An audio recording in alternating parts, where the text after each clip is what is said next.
संत गोस्वामी तुलसीदास जिन्होंने मर्यादा पुरुषोत्तम पर रामचरितमानस महाकाव्य की रचना की। अवधी भाषा शैली में लिखे इस महाकाव्य का पाठन हर हिंदू के घर में होता है, लेकिन अगर आपको कहा जाए कि अवधी भाषा में भगवान श्री कृष्ण पर आधारित श्री श्यामचरितमानस की रचना कई साल पहले हो चुकी है तो आप इसे शायद ही मानेंगे, लेकिन ये सच है। उत्तर प्रदेश के सुल्तानपुर की सदर तहसील के बनमई गांव में रहने वाले माधव राम यादव ने श्री कृष्ण लीला पर श्लोक छंद सोरठा के साथ लगभग 11,000 चौपाइयों वाले महाकाव्य की रचना की। अलीगढ़ में रहने वाले उनके पुत्र पवन कुमार यादव से हमारे संवाददाता राजपाल सिंगार ने श्री श्यामचरितमानस को लेकर खास बातचीत। साथियों नमस्ते। आइए, मैं यहाँ जनपद अलीगढ़ के गंगेरी ब्लॉक में हूँ और यहाँ मेरे साथ में एक साथी जो सहारनपुर से आए हुए हैं। यहाँ हम उनसे थोड़ा वार्तालाप करना चाहेंगे कि अब तक हमने रामचरितमानस सुना था जो तुलसीदास जी ने लिखा था। अभी एक पुस्तक सामने आई है, बड़ी विशालकाय है, जो श्यामचरितमानस के नाम से है। भगवान योगीराज कृष्ण के ऊपर अभी तक श्रीमद् भागवत गीता तो लिखी गई थी, लेकिन अब ये आज हमने जो सुना है तो मेरे साथ में है इनके पिताजी ने जो ये रामायण के लिए लिखा है, श्यामचरितमानस के लिए। आज हम उनसे बात करते हैं। मैं पहले आपका परिचय जानना चाहूँगा भैया। मेरा नाम पवन कुमार यादव है जी। मैं सुल्तानपुर का मूल निवासी हूँ। यहाँ अलीगढ़ में सिंचाई विभाग में कार्यरत हूँ। तो ये पुस्तक श्री श्यामचरितमानस पिताजी के द्वारा रचित 2011 में ये पुस्तक जी 2011 में प्रथम संस्करण इसका आया जी। और अभी तक 500 साल पहले तुलसीदास बाबा जी ने श्री रामचरितमानस की रचना की थी, जिसका पठन पाठन 24 घंटे का अखंड पाठ भी चलता रहा। लोगों में बहुत पॉपुलर था और लोकप्रियता की चरम सीमा को भी छुआ और आज आप देख ही रहे हैं कि कहाँ से कहाँ रामचरितमानस पहुँच चुकी है। हाँ, भगवान श्री राम के चरित्र का वर्णन था उसमें, तो और सभी लोगों के लिए वह भाता भी है साथ में। जी जी। तो श्री कृष्ण जी के ऊपर कोई अवधी भाषा में महाकाव्य नहीं था। तो पिताजी को कुछ नाम की वजह से भी, नाम भी उनका माधव दास, श्री कृष्ण जी का एक उपनाम भी माना जाता है माधव। अच्छा, माधव दास था उनका नाम। जी जी जी। तो ऐसी कृपा प्रभु की हुई कि इनके द्वारा, पिताजी के द्वारा ये महाकाव्य रचित करवाया उन्होंने, और इसका सौभाग्य ऊपर वाले प्रभु को ही जाता है कि आज 500 सालों बाद श्री कृष्ण जी के ऊपर एक महाकाव्य अवधी भाषा में लिखा गया। और हम ये जानना चाहेंगे आपसे पवन कुमार जी, तो ये लगभग इसमें कितने प्रश्न होंगे और ये प्रश्नों में मतलब किस तरह से लिखा गया है? जैसे रामचरितमानस में तो चौपाई वगैरह थी, तो इसमें क्या है? इसमें भी चौपाइयाँ हैं, दोहे हैं, छंद हैं और वो सारी चीज़ें हैं जो रामचरितमानस में पाई गई जी। और लगभग 1100 पेज की पुस्तक है और रामचरितमानस के सदृश ही इसका भी 24 घंटे का अनवरत अखंड पाठ किया जा सकता है। तो हम एक चीज़ और जानना चाहेंगे कि अब तक तो जो भगवान श्री राम की जो बाल्यकाल से लेकर के और ये लवकुश कांड तक का ये कार्यक्रम दिखाया जाता है, तो क्या योगीराज कृष्ण के संबंध में भी इसी तरह का दिखाया गया है? जी बिल्कुल। शुरू से ही बाल्यावस्था से ही इसमें उल्लेख किया गया है पुस्तक में, जो श्री कृष्ण जी के ऊपर लिखी गई है। उत्पत्ति खंड से शुरू होकर ये ब्रह्म खंड तक जाती है, जहाँ पर श्री कृष्ण जी ने अर्जुन जी को गीता का उपदेश दिया था। महाभारत के कुछ अंश लिए गए हैं लेकिन पूरा नहीं है। चलिए, हम एक चीज़ और जानना चाहेंगे। जैसे जो तुलसीदास जी ने जो रामायण लिखी थी, तो उनकी तो एजुकेशन भी नहीं लोग बताते थे कि वो तुलसीदास जी तो ऐसे लोग थे कि जो पत्नी के वियोग में भी कहीं नाप समझ के कहीं मुर्दे पर बैठ गए थे, कहीं सांप पकड़ के बाहर चढ़ गए थे। ऐसी स्थिति में आपके पिताजी की एजुकेशन क्या थी? पिताजी की एजुकेशन सिर्फ वो कक्षा 3 पास थे। कक्षा 3 पास थे? जी। अच्छा, कक्षा 3 पास होने के साथ साथ पहले तो आप जानते ही हैं कि कुछ ऐसी नौकरियां थी जो एजुकेशन पे नहीं निर्धारित थी। तो पिताजी एक इंटर कॉलेज में पुस्तकालय सहायक रहे और पुस्तकालय सहायक रहते हुए पुस्तक के बीच में रहते हुए उनका अध्ययन करने के साथ साथ जो है उनके अंदर कुछ ऐसी भी कला थी कि वो बिरहा वगैरह भी लिखते थे और गायन भी करते थे। तो उनके लगभग 100-150 शिष्य भी हैं जो इस गायन विधि को, गायन प्रथा को आज भी संचालित कर रहे हैं, आगे बढ़ा रहे हैं। जी। तो पिताजी तो अब इस दुनिया में नहीं रहे, अभी 2021 में उनका देहावसान हो गया, 22 अगस्त 2021 को रक्षाबंधन का दिन था।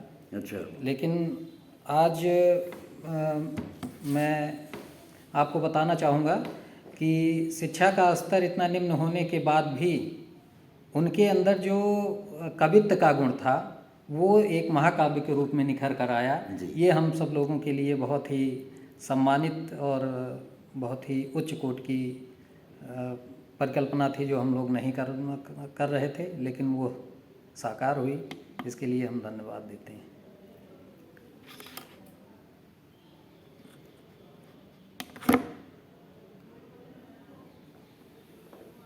पिताजी का जो बचपन रहा, आप जैसे कक्षा 3 ही पास थे वो, और पहले जो है लोग ज़्यादा पढ़ाई लिखाई करते नहीं थे, तो घर की परिस्थिति ऐसी थी कि उनको जो है बहुत जल्दी कुछ अर्निंग करने के लिए बाहर जाना पड़ा।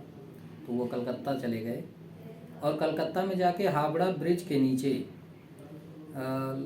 हर दिन शाम को रामलीला हुआ करती थी। अच्छा। तो वहाँ पिताजी जाया करते थे रोज़ाना शाम को। दिन भर वो एक सेठ के यहाँ जॉब करते थे और शाम को जो है रामलीला, राम कथा सुनने के लिए वो जाया करते थे। तो वहीं से उनको ये प्रेरणा मिली कि हम भी कुछ लिखें। तो कवित्व का गुण था कुछ, तो उन्होंने कुछ 1-2 गाने लिखे। तो पहला उनका जो लोकप्रिय गाना रहा वो राम हनुमान युद्ध रहा। तो वही उन्होंने रचा था सन 1969 में। तो सन 1969 के बाद पिताजी घर चले आए। 1971 में उनको श्री सुभाष इंटर कॉलेज पलिया सुल्तानपुर में उनको चतुर्थ श्रेणी के पद पर, कर्मचारी के पद पर उनका चयन हुआ और उसके बाद उनको पुस्तकालय सहायक के रूप में रखा गया। तो पुस्तकों के बीच में रहते हुए उन्होंने अध्ययन किया पुस्तकों का और बच्चों को पुस्तकें वितरित भी किया करते थे। तो खाली समय में वो पुस्तकों का अध्ययन भी करते थे और पुस्तकों का अध्ययन करते करते फिर कई बिरहा, शायरी और कई विधाओं में उन्होंने कई कविताएं रची और अंत में उनके मन में ये इच्छा जागृत हुई कि क्यों ना मैं एक महाकाव्य प्रभु श्री कृष्ण जी के ऊपर लिखूं। क्यों जैसे पवन जी, जैसे रामायण में आपने देखा होगा चौपाई हैं, दोहा हैं, सोरठा हैं, इस तरह से छंद हैं। तो इस तरह से क्या इस काव्य में श्री श्याम जी वाले में तो क्या ऐसा भी कुछ है? तो कोई आप कोई सुना सकेंगे क्या? हाँ, क्यों नहीं। इसमें हाँ, तो भी जो है लगभग 1100 दोहे हैं, उसी के अनुसार चौपाइयाँ हैं।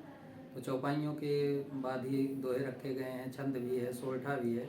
जैसे मैं कुछ चौपाइयाँ तो जैसे हम ये जानना चाहेंगे कि हमारे डेली न्यूज़ के दर्शकों के लिए आप लोग कुछ सुनाएं तो ऐसा लगे कि हाँ, जो रामायण पढ़ते थे पहले इसी प्रकार से ही यहाँ ये श्याम जी की किताब भी लिखी गई है, यह ग्रंथ। तो आप एक कुछ सुनाएं हमारे दर्शकों के लिए। चौपाई है एक। हाँ। कीन सोर मिल गोफिन ग्वाला, जसमति मातु दिखावो लाला, छवि बिलो की सब भय मतवारे, मनोह कोश मुख धन दुगारे। वाह, ये एक चौपाई है उसी श्री श्यामचरितमानस की जी। और उसी ये तो बिल्कुल रामचरितमानस से मिलती जुलती है। हाँ, एकदम अवधी भाषा में एकदम उसी ही शैली में लिखी गई है। ये चौपाई हुई जी। इसके बाद में कोई दोहा याद है आपको? हाँ, एक दोहा मैं आपको सुना देता हूँ जी। तन मन अर्पित पद कमल, निज पद सकत नटारी, नयन मिले प्रभु नयन सो, बैन खुलत नहीं हार। वाह वाह, धन्यवाद, बहुत बहुत बधाई जी पवन जी। हाँ, और आगे जैसे कोई सोरठा वगैरह है या इस तरह से कुछ और सुनाए? कोई छंद मैं आपको सुना देता हूँ। चलिए छंद सुनाइए। ये प्रभु श्री कृष्ण जी के जन्म, जब प्रभु श्री कृष्ण जी का जन्म होता है तो उस समय के उपलक्ष्य में लिखा गया है। हाँ। जन्मे घनश्यामा जसमति धामा, गावत मिल ब्रजनारी, जय जदुनंदा कहत मुनिंदा, संत ऋषि हितकारी, सचिदानंदा अज सुखकंदा, सब मह तुम्हें निहारी, जानह नीके हम सब ही के, तज नहीं आन पुकारी। वाह वाह। ये छंद है उस समय का जब श्री कृष्ण जी का जन्म होता है। जी तो इस तरह से मुझे लगता है कि सारी विधाओं में दोहा है, चौपाई है, छंद है और एक सोल्ठा भी मैं आपको सुना देता हूँ। जी बाजन लगेओ बधाओ, मंगल गावत गोप मिल, मन नहीं होत अघाव, श्याम सलोनी छवि निरखी। भाई वाह, बहुत जो बहुत बहुत बहुत जन्म- धन्यवाद और आभार आप लोगों का। और हम सबसे पहले भी हम डेली न्यूज़ की तरफ से आप सभी लोगों का बहुत बहुत आभार करेंगे। और आपके जो पिताजी ने जो ये काव्य रचना की है वो बड़े बधाई के पात्र हैं, जो भगवान योगीराज श्री कृष्ण के संदर्भ में उन्होंने इस तरह का लिखा है। और हम और लोगों से भी ये कहेंगे कि इसका थोड़ा पाठ करें। और डेली न्यूज़ के माध्यम से कुछ लोगों के लिए आप संदेश क्या देना चाहेंगे? संदेश यही देना चाहेंगे कि श्री रामचरितमानस की भांति श्री श्यामचरितमानस का भी पठन पाठन आप जी। करें और श्री कृष्ण के जीवन पर आधारित इस पुस्तक में जो कुछ भी लिखा गया है आप इसको पढ़कर लाभान्वित हों और उनके बारे में और अधिक जानें। तो हम ये और एक चीज़ और जानना चाहते थे आपसे, क्योंकि इसकी कीमत तो बहुत कीमत होगी, क्योंकि ये तो बहुत मोटा ग्रंथ है, बिल्कुल रामायण जैसी है, बहुत बड़ा ग्रंथ है ये। लगभग इसकी कीमत क्या होती है? कीमत इसकी जो है वैसे तो रिटेल प्राइस इसकी जो है 800 रखे हैं, लेकिन ये 25% डिस्काउंट पे 600 में उपलब्ध है। अच्छा, ये अगर कोई मंगाना चाहता है यहाँ से तो कहाँ से आपसे ये उपलब्ध होगा, कैसे मिल पाएगी ये? हमारा नंबर है 98 89 76 22 20। इस पर आप संपर्क करेंगे तो इस पर आप अपना पता बता देंगे तो हम जो है ये पुस्तक भेज देंगे। साथियों, मैं अभी मेरे साथ में थे ये बाबू पवन जी, जो जिनके पिताजी हैं श्री माधव जी, आज इस दुनिया में नहीं हैं, स्वर्गीय श्री माधव जी, लेकिन उन्होंने अपना ये श्यामचरित मानस जो बनाया है इसके लिए लोगों को समर्पित करने के लिए उनके जो बेटा हैं ये सिंचाई विभाग में वैसे कार्य करते हैं। अभी आपने इनके मुख से ही सारी बातें सुनी। अब साथियों, डेली न्यूज़ के लिए अलीगढ़ से मैं राजपाल सिंह आर्य।